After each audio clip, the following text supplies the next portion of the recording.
agriculture, and we are Go Shop Local. The purpose of our group is to connect small business owners with the Las Vegas locals while creating a network of like-minded professionals to share strategies and support within an online community. Our mission is to encourage you to get out and go shop local. Hey, Go Shop Local. Thanks for stopping back on by. Me and Ben are back. Today we are here with Sheri Long of SugarandSpice Las Vegas. Hey, Sheri, how you doing? Hey, thanks for having me. Miss Sheri Long is with SugarandSpice Las Vegas, and she's a local business in town that specializes in peanut butter balls. It's a secret recipe that she has. So Sheri, thank you for joining us. So can you give us a little insight and a little bit of what your business is and what you do for Las Vegas? Yeah, thanks for having me. So Sugar and Spice is a small local women-owned company, and we make and package chocolate peanut butter balls that are very, very unique. Probably the biggest comment I get when people try them is, oh, it's not what I expected. The inside has a different kind of consistency and texture with a little crunch to it that is usually not what I think people maybe expect like a peanut butter cup kind of taste, consistency, and it's something totally different. So that's probably my number one comment. I started in California actually as a side hustle. At the time I was working with at-risk high school students, and I was very involved within the community to bring in programs for these young people for jobs and financial literacy and different programming that the community could support with. So I was at a Chamber of Commerce meeting where I was really active and involved. And after the meeting, someone pulled me aside and said, hey, you should sell those peanut butter balls. I'll put them in my store. And okay, I didn't know what I was doing. So she told me how to get licensing and what I needed to do with the county. And one store became 2 stores, became 3 stores. And from there, I had some people that used them as client gifts and real estate agents for open houses, a mortgage company, an escrow company. And it was just kind of a side hustle.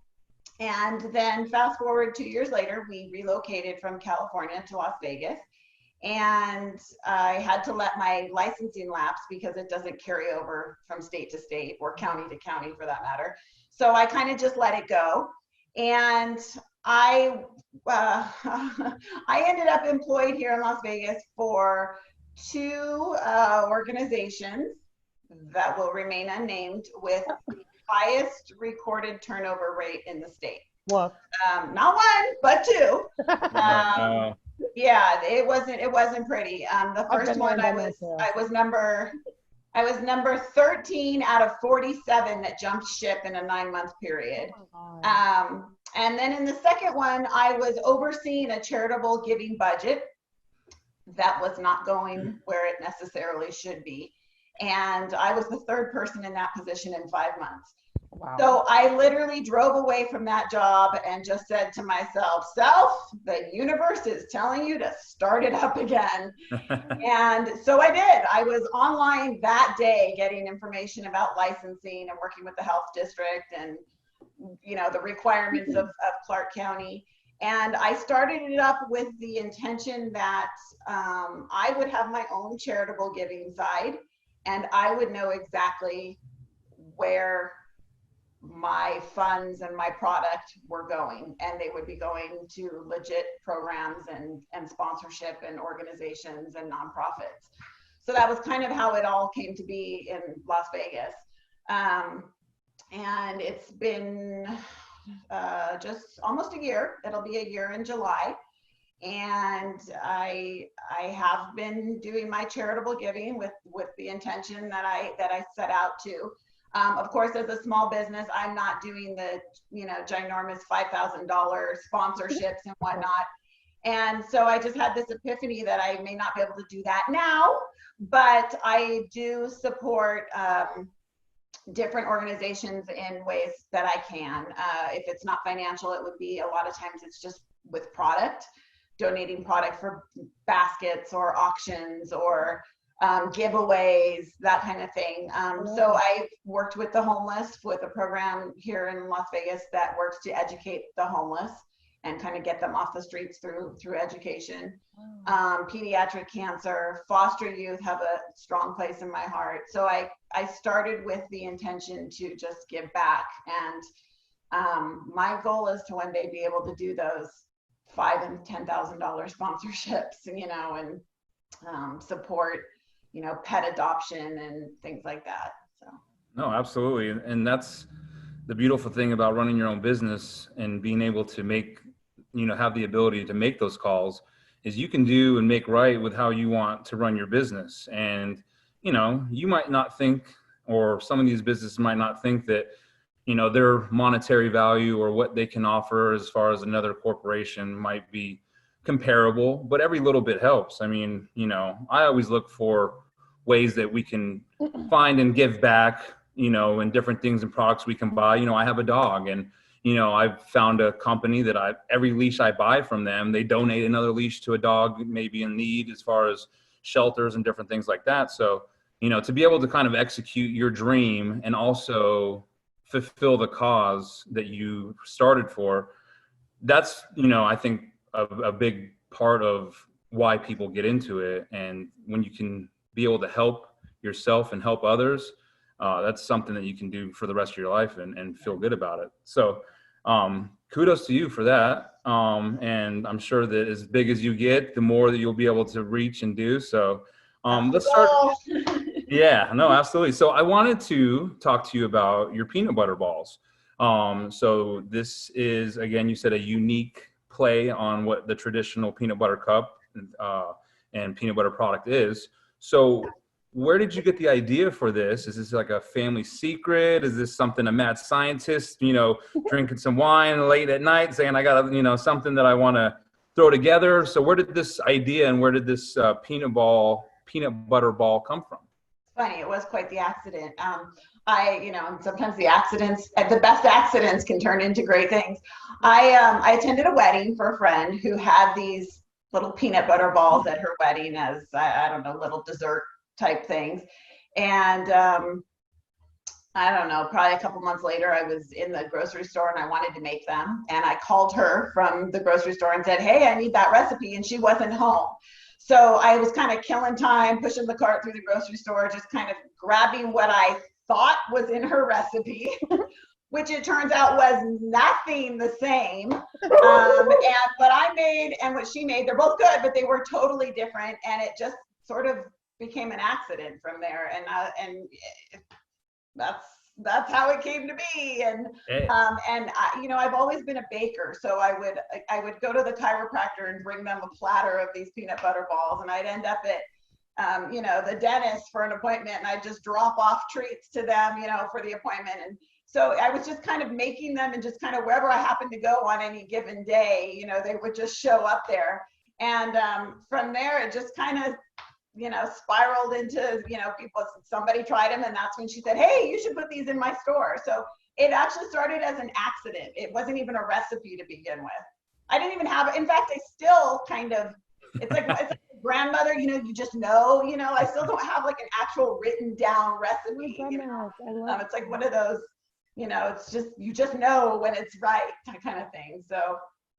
No, that's great. I mean, hey, like you said, some of the best accidents, and that's how we develop Coca-Cola and, different, other things. They were trying to do other things. And again, this is something that you enjoyed and something that you didn't mind doing in your free time.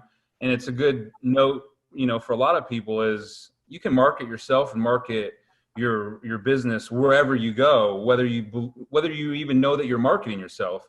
You were doing something you loved, you were dropping these things off, you were kind of doing a test in the market per se without even trying. Right. Got a great response, response back.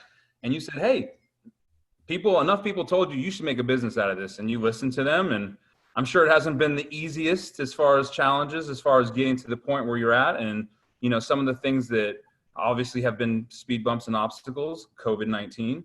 But you're still here, and it looks like you are, as far as when we were talking earlier, you're still striving and getting everything back going. So, kind of touching on COVID, tell you, I tell my kids this all the time now, you know, when they're totally upset and they're, you know, really bothered. And I'm like, look, you made an accident. What can we make out of it? You know? And so my kids have learned that, you know, when something, whether it's with cooking or art or, you know, it doesn't matter what they're doing. Even sometimes with homework, I'm like, let's turn it into something else, you know, the best accidents. And I always say, look at my peanut butter balls. You know, kind of look at me. I'm like, yeah, we've heard this. Well, as an entrepreneur, you have to have those positive insights. As hard as it is, and as much as you might think that it's not going to happen, you have to turn those negative into positive, because that's what will help you definitely get to that light at the end of the tunnel. So great teaching tool for kids, I think, you know, impressionable minds to learn, because, you know, the work ethic and a lot of, you know, children these days aren't the same as what they used to. So little things like that can definitely give them a little more perspective that things are handed out. We got to work with them. So yeah, I did want to touch on COVID-19 and kind of see how COVID-19 affected your business. When we were talking, I believe you are in over 20 different locations and stores, different places that you do have your product in. So obviously probably some of those places had to close down, some of the different regulations.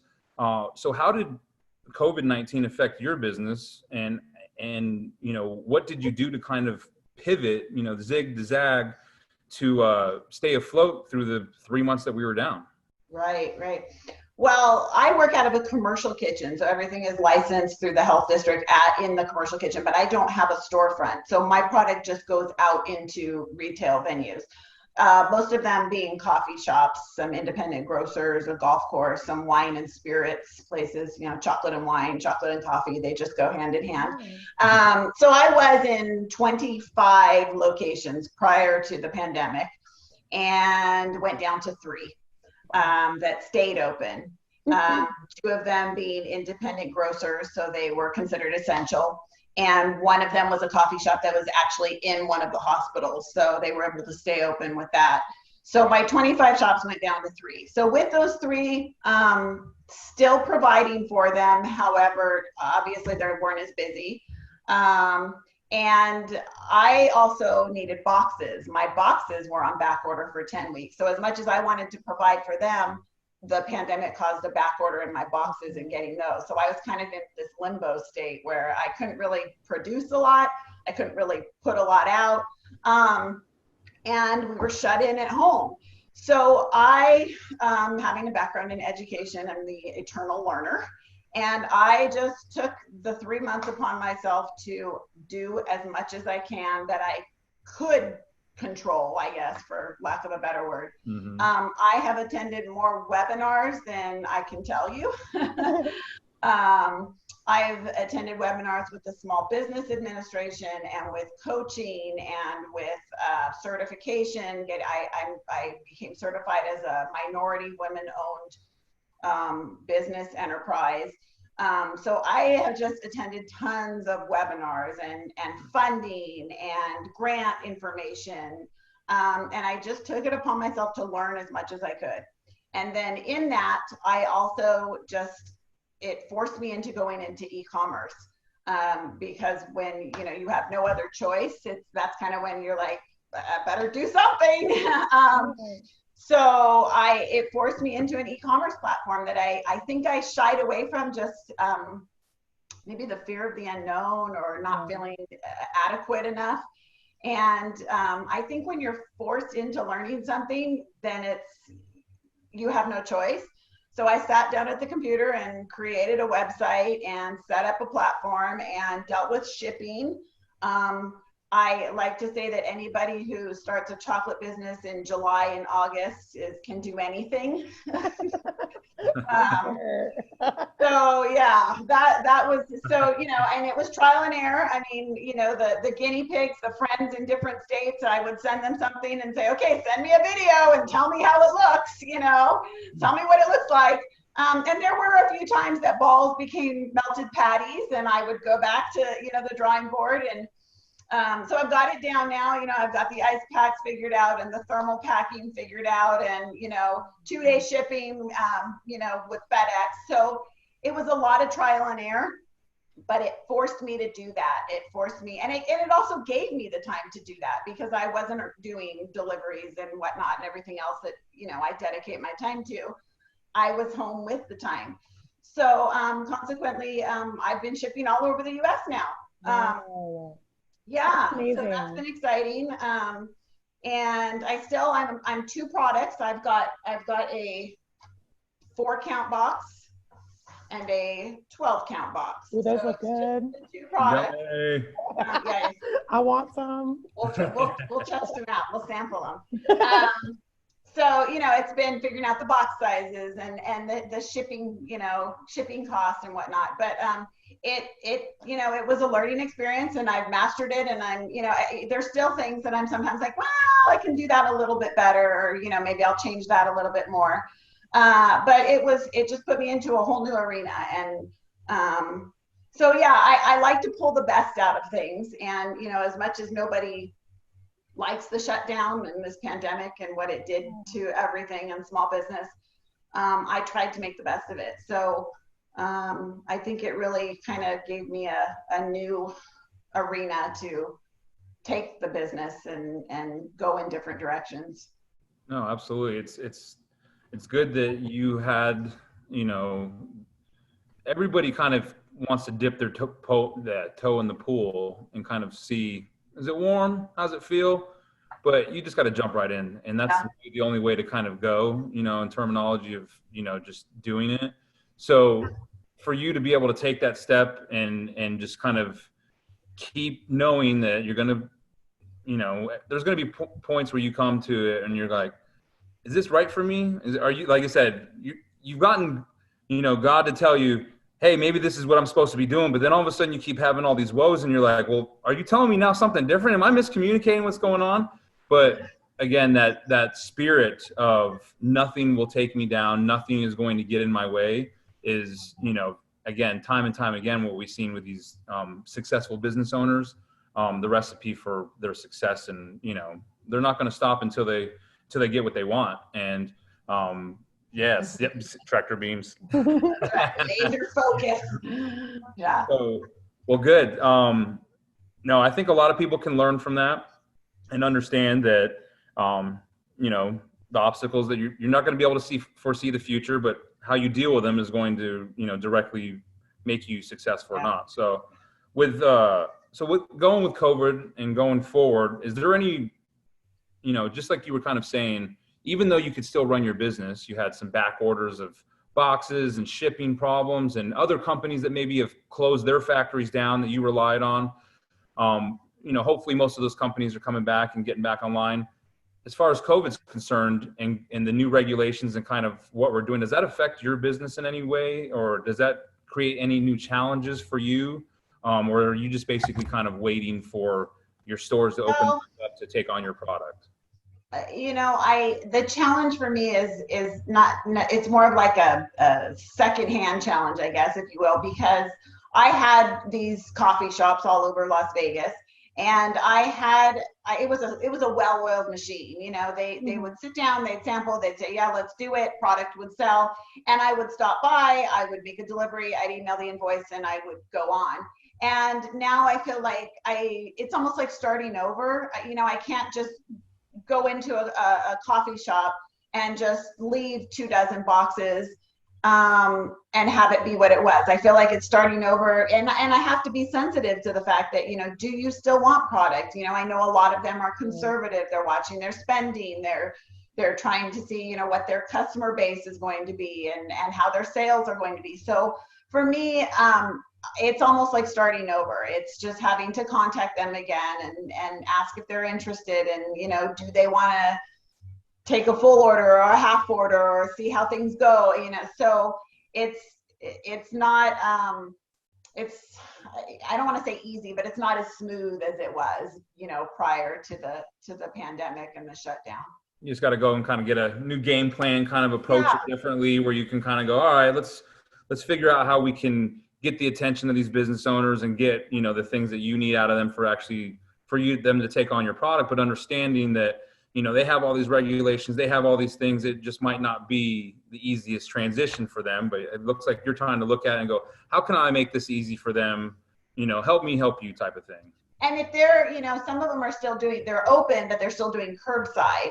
So for me, if, for instance, with a coffee shop, if they're doing curbside, they're most likely ordering, whatever their favorite coffee drink is. They're not standing at the register looking over going, gee, I wonder what these are. I'll try these here. Let's get these. So it's not as much of an easy sell, I guess, as maybe. If that makes sense.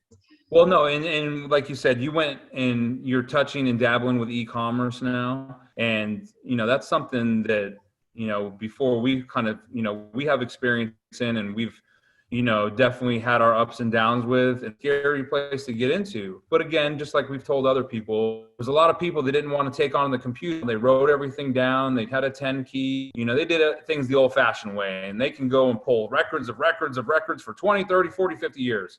But at some point, they can't do that anymore, because now I need your records digitally. I need you to figure this out. So those people that were holding out, now they're kind of in the dark. And the people that jumped on the technology in the beginning are utilizing it the best. And again, we've talked about this in the past. You look at the Blockbusters, the Circuit Cities, the retail model is it's disappearing. Amazon and everything's delivered. So to adapt, you have to learn new strategies and new ways to distributing your product. And e-commerce, it seems like it's a big monster. I think Sheri, you can kind of attest to this. It's just because you didn't really have an understanding of it. But once you got a little understanding, you're like, oh, this isn't too hard, right? And there are days where I would sit down to design this website, and I just wanted to throw the laptop across the room, and I'd be like, shut it down and come back to it tomorrow. And then you sit down and you're like, oh, this is easy. Why was it? But it's like when you've been staring at the computer for 6 hours, your brain just isn't. So there were days, and there still are days where I'm just like, okay, this is beyond me. Who can I hire? And then, I come back to reality. Wait, you can't afford to hire someone. Sit down and figure it out. Not yet. And in fact, this morning I was just trying to do something with reviews, getting reviews posted. Somebody purchases product and they can leave a review, and it'll automatically get posted to that product, like you see on Amazon with the 5 stars or whatever. And I shut the computer. I mean, it was like, copy this code and embedded it, and I was like, oh, I can't do this right now. But thank goodness for YouTube, because YouTube will walk you through step by step, and you pause and you do it, and you pause and you do it. So, there are days where I'm just like, this is more than I can handle, and I need to hire somebody. And then there's other days where I come back to reality. I'm like, no, you figure this out, because you can't pay somebody to do this. And then when I'm done, I'm like, wow, I did that. Yeah, right? No, there's nothing more gratifying and satisfying to take on a challenge like that. Like, if somebody told you a year ago that you're going to be building a website and posting your product on, you would have been like, I would have said, no, I'll hire someone to do that.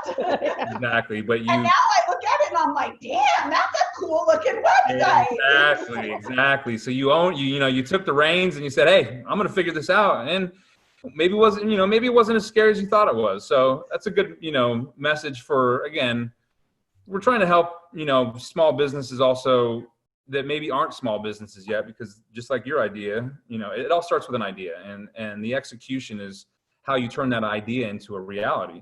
So, you've done a really good job, and seems like you have put the things in priority that makes sense for you. And this is something, you're a independent woman-owned business that is, gaining success every day. And, with what you've kind of told us and portrayed, I don't see you going anywhere, because it seems like your will and that fire inside that's burning is going to take you to where you want to be and your ultimate goals.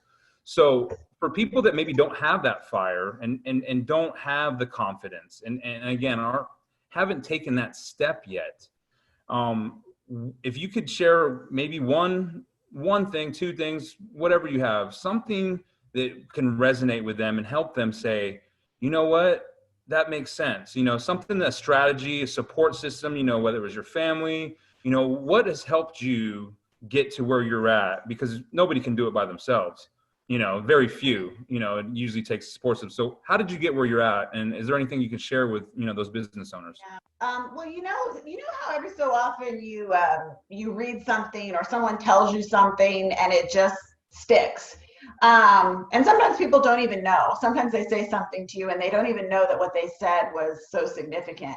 Yeah. And somewhere along the way, just starting out, and I wish I could remember where I read it. I read that most small businesses fail due to a lack of mentoring. And when I read that, I thought, that is not going to be me. And so I took it upon myself to not only seek out mentoring, but everybody I encounter to me becomes a mentor because they become an expert in whatever their field is, whether they realize it or not.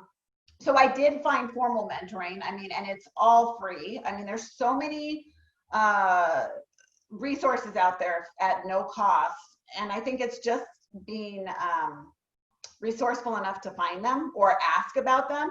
Mm-hmm. I started with a mentoring with the Small Business Administration, the SCORE office, and they set me up with a mentor who was food specific. And from him, I learned about the commercial kitchens and the health district approving them and being able to get licensing that way. So that was my first mentorship that I encountered. And then from there, I went into the sales and the packaging, and I worked with another mentor who worked with women-owned businesses, and she worked with me on sales and cost, lowering cost, and then from that point, I think I just looked at everybody I encountered as some sort of mentor to me. I'm working with, for shipping, I worked with the FedEx small business liaison. And she just, I sometimes would apologize and say, I'm sorry, I'm calling you with another question. She'd be like, no, it's fine. And I find that being humble, I never pretend to know everything or know what sometimes the first thing I would say to somebody is, I don't know what I'm doing. Yeah, honesty, transparency. I find that more often than not, they're like, don't worry about it. We'll walk you through it. We'll take you through it. It'll be fine. And it usually is. And they answer my questions. And so even when people aren't mentor specific, they walked me through it. And I wasn't afraid to ask questions and work with people. So that would probably be my number one like words of wisdom, and I'm still doing it. I still talk to people from the Small Business Administration. Every time a question comes up, I'll email somebody, and shipping and printing labels, shipping labels. I talked to somebody that helped me with that, and he had no idea what an angel he was in my eyes, because I didn't know how to print a shipping label. Specific to FedEx and whatnot. So just kind of letting people know that I don't know what I'm doing, and then just having them walk me through it. The licensing, Southern Nevada Health District was amazing with the licensing, and I'm a total rule follower. So I didn't want to do anything wrong. And I'd email them constantly and ask them questions, and they would, give me links or FAQs or, people, I find that one person will refer me to the next person. I can't help you, but this would be a great resource. So I just feel like everybody, everyone has a knowledge that they can share, whether they realize it or not. And then I also, I'm very focused. I have my goals and what I want to do, and I just don't lose sight of those. I have a saying across my office door that says, let your faith be bigger than your fear. And, there's times where I'm like, oh my gosh, I can't do this. And I'm like, no, the universe has me where I need to be, So I think just not losing sight of the goals when it gets hard. And, I surround myself with a lot of like-minded people. I found a lot of networking groups and small business groups and women entrepreneur groups, and people that will just kind of lift you up and support you. And even if they're not purchasing, they're like, oh, you know what? I have somebody you need to talk to, and it could just kind of lead to the next thing. So yes. I surround myself with like-minded people, I guess, is a lot of it too. Mm-hmm. Yeah, that's so important too. They say that that's one of the most important things you can do as a business owner. No, that's great. And then, like I said, the goals people don't understand how important those are. And everybody says, yeah, I have goals, and they feel that they're following their goals, but they're really not. And the easiest way to really kind of hold yourself accountable for those goals is to write them down on a piece of paper, and look at them, have them look at you every day, and make sure that you're one by one trying to, get those goals handled and keeps you in the right track. And it's exactly, to what you were saying with the mentorship, absolutely the 100% right way to go about any business that you're trying to get into or trying to learn if you don't have the knowledge. I always say this, and I'll say it probably in every one of these, success leaves clues. And if you want to be successful and you want to, speed yourself to the front of everything, look at the people that are really doing what they're doing and crushing it. And those are the people, that they'll leave a little bit of clues, and you can kind of take their, little things they leave and apply them to yours. And you're like, wow, that kind of works. So, the being transparent, we all at one point with whatever our profession is or, what we're doing, we didn't know what we were doing, but we did appreciate when people took the time out. And think about now with baking and the things that without even you knowing, you're more than happy, I'm sure, to help people and want to, hey, my recipes, this and that, what can I do? And people want to help. So, a lot of times you're going to get people that are helping because they know where you were, they know where you're at. They were in your position one time. And, we all kind of feel like, oh, I don't want, like you were saying, I'm sorry. But they know that's part of the deal. And people that can relate to you and where you're at in your process, they were there one time too. So absolutely reach out to the people and ask as many questions as you can. And, hey, I'll send you some peanut butter balls. I'll do whatever I can. I was just going to say, I do that. Someone will help me. And in fact, my FedEx girl's getting them. She's been amazing. I mean, she has walked me through so much I can't even begin to tell you. And she has no idea. And so she, I packed up a box and it's in transit to her. And I wrote, just let me know how they arrive. But yeah, there's always sometimes people just find a little surprise box at their door too.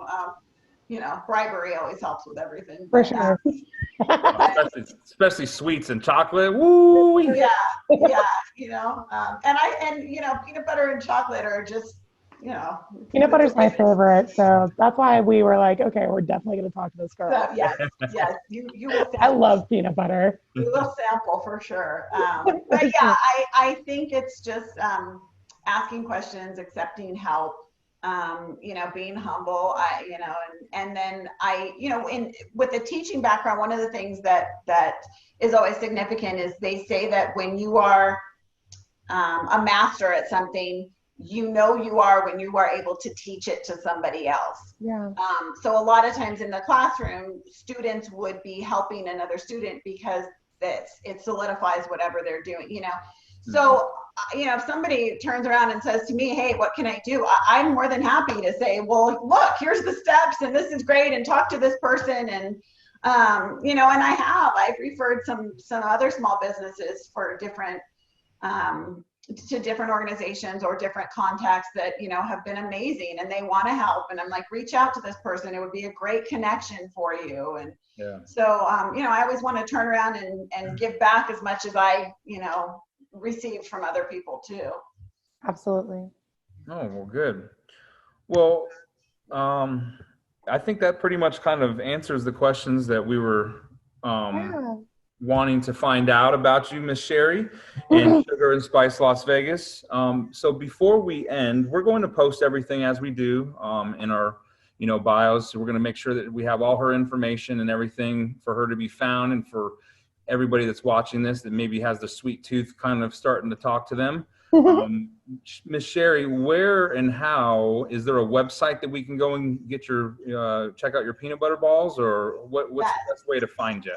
Well, as far as the local shops, I know some of them are open, some of them aren't, some of them are curbside. So, but I'll send you that information. So anybody can go into the local coffee shops and hopefully find them, or ask for them if they don't have them, right after everything opens up. And then I also sell direct. The website is SugarandSpiceLasVegas.com. Love it. Super easy. And there are like I said, the 2-size boxes are on there.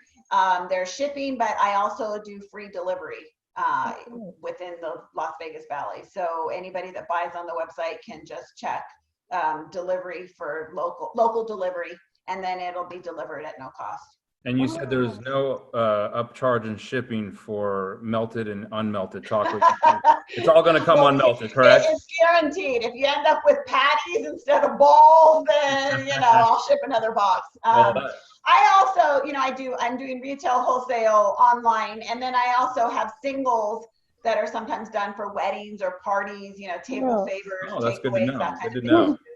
Yeah, that's always good to know. Small little single boxes, and so sometimes, as long as it's not an outdoor wedding in the summer. Yeah.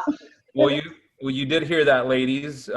She does weddings and different birthday parties, and looks like we can kind of do you can kind of cater to kind of any event. So if anybody's interested, please definitely check out Miss Sheri Long with SugarandSpice Las Vegas, and you guys will not be disappointed.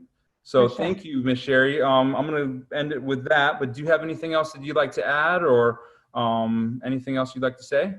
You guys are awesome. Thank you so much. Yeah, of course. Thanks, Sheri. It was nice to meet you. Thank you, Sheri. Have a good afternoon. Bye. Bye-bye. Sheri. Thanks for watching the interview, guys. Be sure to join the group and subscribe to learn more about small businesses like SugarandSpice Las Vegas. And be sure to get out and go shop local. We'll see you next time.